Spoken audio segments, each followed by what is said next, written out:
आओ, चाल दूरी समय चैप्टर में एक टॉपिक होता है नाव और धारा ज्ञात करने का। तो नाव और धारा से यदि क्वेश्चनों को बनाना है तो हमें कॉन्सेप्ट जानना बहुत जरूरी है। कॉन्सेप्ट नहीं पता रहेगा तो नाव और धारा के एक भी क्वेश्चन बन नहीं पाएंगे। जैसे मान लीजिए चाल दूरी और समय में आप रिलेशन तो पता है, चाल बराबर क्या होता है, दूरी बराबर क्या होता है, समय बराबर क्या होता है, ये सब मालूम है। किलोमीटर पर घंटा को मीटर पर सेकंड बदलना ये सब मालूम है। तो आइए नाव और धारा के कुछ कॉन्सेप्ट को हम लोग देखते हैं कि नाव और धारा के कॉन्सेप्ट पे कैसे क्वेश्चन बनेगा। तो नाव और धारा ये कॉन्सेप्ट जिसको नहीं पता रहता है ना, वो खूब क्वेश्चन हल करे, नहीं बन पाएगा क्वेश्चन। इसलिए नाव और धारा में हमको कॉन्सेप्ट जानना बहुत जरूरी है। आइए यहाँ पे समझिए, आप नदी देखे हो, नदी में तैरना देखे हो, नाव चलती है देखे हो, अब तो स्टीमर आ गए हैं, खूब चल रहे हैं। अब यहाँ पे देखो कि नाव में धारा बहती है कि नहीं बहती है, बहती है। तो तुम देखते हो धारा की दिशा में तैरोगे तो बड़ा आसानी से तैर पाते हो, नदी पार कर जाते हो। अभी धारा के विपरीत, धारा इधर बह रही है, तैर रहे हो तुम इधर, तो परेशान हो जाते हो, कहते हो कि धारा बड़ा रोक रही है, समय लग रहा है। तो जो चाल दूरी समय और रेलगाड़ी वाले में एक ही दिशा की चर्चा कर रहे थे, यहां पे अब अंतर होगा। धारा मान लो ये नदी है, ये नदी मान लो ये नदी है, ठीक है।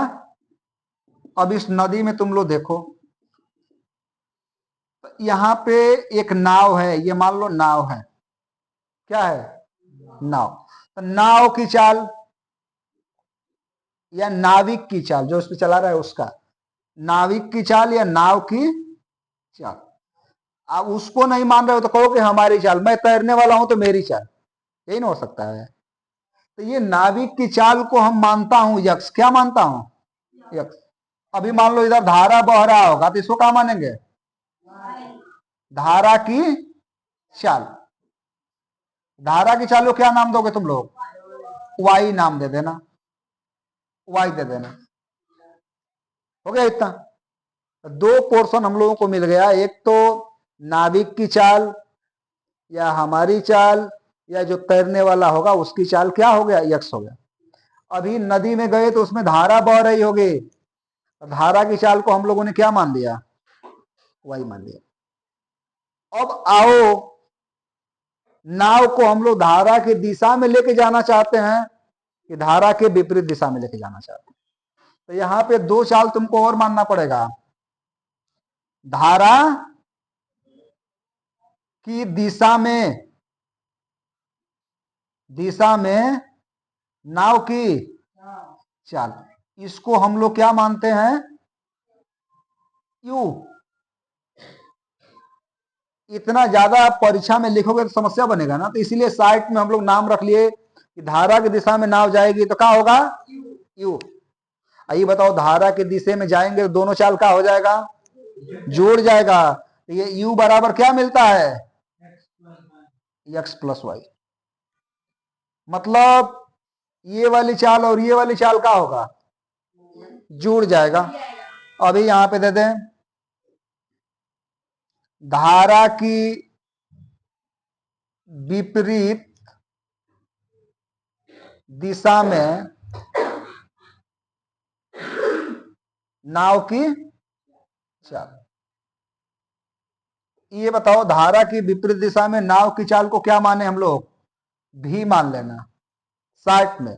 अब हम लोग यहां से लेके यहां तक की चर्चा नहीं करेंगे, उसको डायरेक्ट साइट में भी मान लेंगे। अब जरा बताओ, धारा इधर बह रही है, आप तैर रहे हो उल्टे, तो यहां पे इसका क्या हो जाएगा, एक्स माइनस वाई। अब देखो कुछ बातें यहां पे निकल के आती हैं कि धारा की दिशा में अनुप्रवाह, अनुदिश, ये शब्द लिख देता है। तो बच्चे कंफ्यूज हो जाते हैं कि अनुदिश का मतलब क्या, अनुप्रवाह का मतलब एक ही दिशा में। अब देखो यहां विपरीत की जगह पे लिख देगा ऊर्ध्व प्रवाह, प्रतिकूल। तो ये सब शब्द तुम लोग समझना कि प्रतिकूल दे देगा या ऊर्ध्व प्रवाह देगा तो विपरीत वाला है। तो ये बताओ, यू और भी निकालना सीख गए। हम तुम लोगों से सिंपल बात बोले कि एक शांत जल में एक नाव, देखो शांत जल में एक नाव की चाल 8 किलोमीटर प्रति घंटा है। कितनी है? 8 किलोमीटर प्रति घंटा है। और धारा की चाल 2 किलोमीटर प्रति घंटा है। तो धारा की दिशा में नाविक की चाल क्या हो जाएगी? दोनों जुड़ जाएगी। अभी नाविक विपरीत दिशा में जाएगा तो चाल क्या हो जाएगी? घट जाएगा, 6 किलोमीटर प्रति घंटा हो जाएगा। तो ये बताओ, दो कॉन्सेप्ट क्लियर हो गया ना। अब एक कॉन्सेप्ट तुम लोगों को मैं और बताने जा रहा हूं।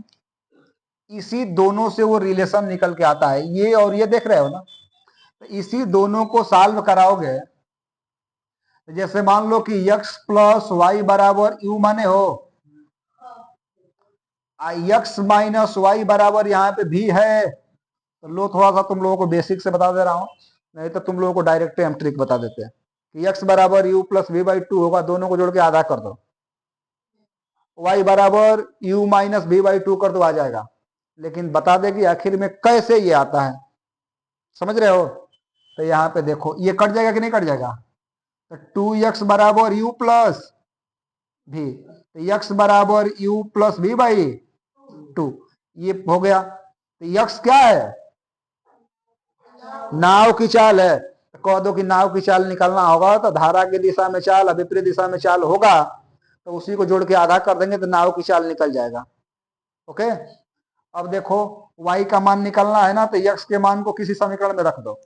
लो इसी में रख दे रहा हूं, तो रखोगे तो u प्लस भी बाई 2 आप प्लस वाई बराबर u हो गया। अब y बराबर करोगे तो u माइनस अकोष्ट में u प्लस भी बाई 2 हो जाएगा।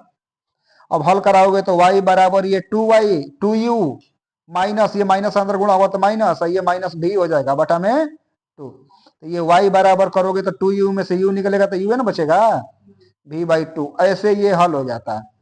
तो तुम लोगों को ये समीकरण इतना नहीं करना है, लेकिन ये जानना है कि आखिर में फार्मूला बना कैसे, निकला कैसे, समझ रहे हो? तो ये चार ही हम लोगों को फार्मूला है, एक तो ये और एक ये, और दो यहां से ये हो गए। अब इतनी जानकारी तुमको हो गई, नाव धारा से जितना क्वेश्चन बनेगा आसानी से तुम बना सकते हो, कोई समस्या बनेगी। लेकिन जिनको कॉन्सेप्ट नहीं पता होता है उनके लिए क्वेश्चन को बनाना बड़ा मुश्किल होता है। अब इसी में क्वेश्चन तुम लोगों को जो भी दे, कह दे कि शांत जल में एक नाविक की चाल 10 किलोमीटर प्रति घंटा है, धारा की चाल 3 किलोमीटर प्रति घंटा है, तो धारा के दिशा में 65 किलोमीटर जाने में कितना समय लगेगा? तो धारा के दिशा में चाल निकालोगे तो 10 3 13 हो गया, तो चाल तो 13 हो गया।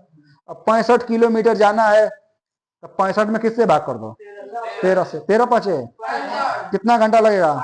5 घंटा। तो ये कॉन्सेप्ट जानने से फायदा ये है, यदि बुक वाला क्वेश्चन जो भी करोगे वो सारे क्वेश्चन आसानी से बन जाएंगे।